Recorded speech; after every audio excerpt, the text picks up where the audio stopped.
My name's Matt. I'll be your server here for you tonight. Hello. So we have a few different options here for dinner. We have a nice corn with rice dish. We have tomato soup and alfalfa salad. Then we also have toast with some snap beans on the side. And I believe we also have peaches for dessert. Oh, cool. Oh, that sounds good. Can I get cilantro on my corn with rice? Unfortunately, we don't carry that anymore, ma'am. Oh, okay.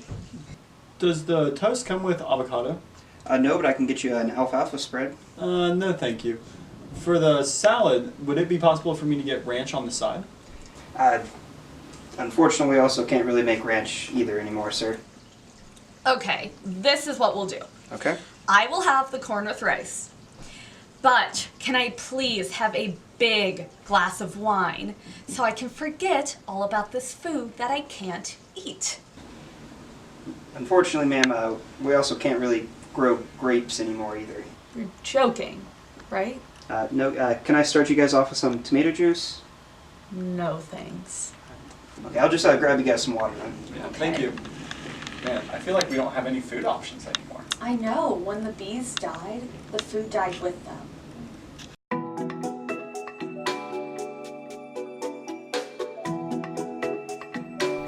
What is CCD? An acronym that stands for Colony Collapse Disorder, in reference to bees, essentially a term for describing massive and random death of hives. It is characterized by 4 separate major causes. Imagine you're a bee, living with hundreds of other bees in a safe environment that you build together from scratch. Except it's not a safe environment. Mites infest your home, turning your honey palace into a barren wasteland of shriveled wings and polluted honey. The colony cannot take the stress and slowly dwindles into oblivion. Varroa mites are a terrible parasite that infect hives and cause drastic damage to bees and the natural products they produce.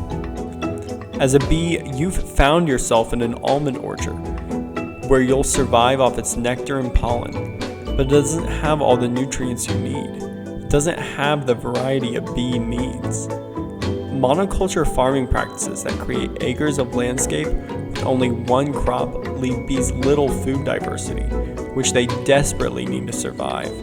Without a variety of flowers to visit, bees undergo malnutrition that exacerbates disease and colony collapse.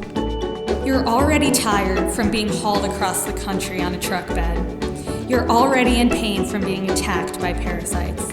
You're already sick from only eating almond nectar. And now, the only food that you're allowed to eat is poisoning you. To protect the precious monoculture, every tree is sprayed from top to bottom with pesticides. So when you take that first sip of nectar, something feels off. You feel dizzy, you aren't flying straight. Perhaps you miraculously find your way back to the hive, but the pollen and nectar that you brought back is contaminated, and now you poisoned the entire hive. Now the entire hive is too sick to find food, and the hive begins to collapse. Vulnerable bees that are under pressures like poor nutrition and stress may not be able to withstand high doses of pesticides. Without a reform in the type of pesticides used, the amount used, and when they are applied to the trees, bees will continue to experience the deleterious neurological effects of pesticide poisoning. Our immune systems just can't handle it. Bacteria that can cause devastating diseases like foulbrood, viruses that can debilitate us, and fungus that secrete mycotoxins all gain a distinct advantage over the hive. Pathogens are an ever-increasing issue and can be devastating to us bees. All these things contribute to the problem, which is not going away. In fact, over the past 5 years, it has continued to increase. The conundrum of CCD is termed a wicked problem, which means it contains various facets with cascading consequences, not easily solved with one solution. That being said, we still have to try. A possible solution: propolis traps. These traps function to improve bee health within the hive, are easily installable, do not disrupt the hives after placement, and are extremely low maintenance. We have named our product Sticky Innovation due to the nature of the substance it collects and the problem we have decided to tackle.